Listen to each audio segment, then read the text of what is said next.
C'est la première fois dans l'histoire du sport africain que l'Assemblée générale de l'ACNOA se déroule dans un pays où le Comité national olympique est présidé par une femme qui est aussi membre du CIO. Le challenge, vous l'aurez compris, est de taille pour le Comité olympique djiboutien qui veut faire de la tenue de ses assises une opportunité idéale et un instant mémorable de l'olympisme à Djibouti. Aussi, l'équipe dirigeante du CNO djiboutien, maître d'œuvre de l'organisation, s'apprête très sérieusement à relever ce grand défi. Nous avons presque tous les pays africains qui ont confirmé leur présence.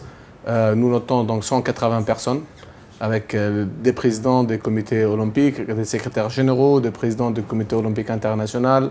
Les candidats, nous avons 2 candidats jusqu'à aujourd'hui déclarés pour la présidence à l'ACNOA.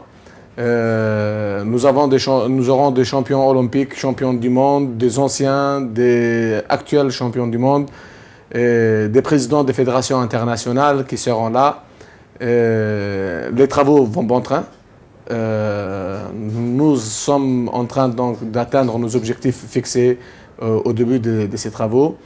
Toute l'équipe est consciente que c'est un grand enjeu pour la République du Djibouti, pour l'image, pour donner au monde entier et à l'Afrique que tous les Djiboutiens sont prêts à relever un défi de taille.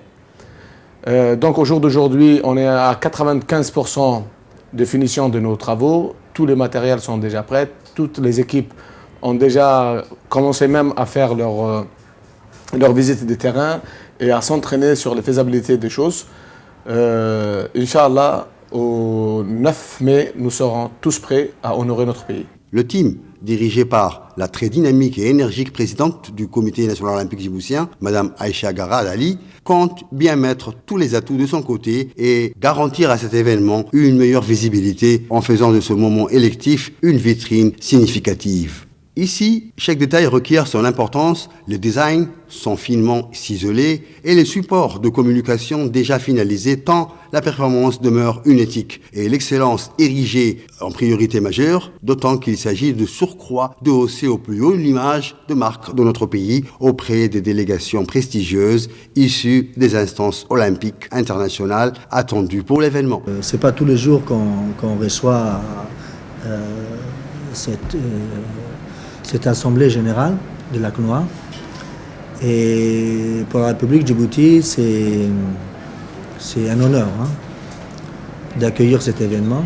Mon département est là pour accompagner et aider tout ce qui va se faire, que ce soit dans la logistique ou dans les interventions à haut niveau. C'est donc à travers un comité d'organisation dont le secrétaire d'État à la jeunesse et au sport occupe la présidence d'honneur que des staffs soudés, volontaires et méthodiques finalisent les derniers détails de la venue sur le sol djiboutien de membres éminents du mouvement olympique mondial et continental. Signalons enfin que la problématique du financement du sport de haut niveau en Afrique reste un enjeu de taille pour soutenir de hautes performances en termes de préparation des athlètes aux échéances mondiales. Et l'ACNOA, à travers le comité national, met sur pied des projets utiles dans les domaines d'action prédéfinis et couverts par la solidarité olympique.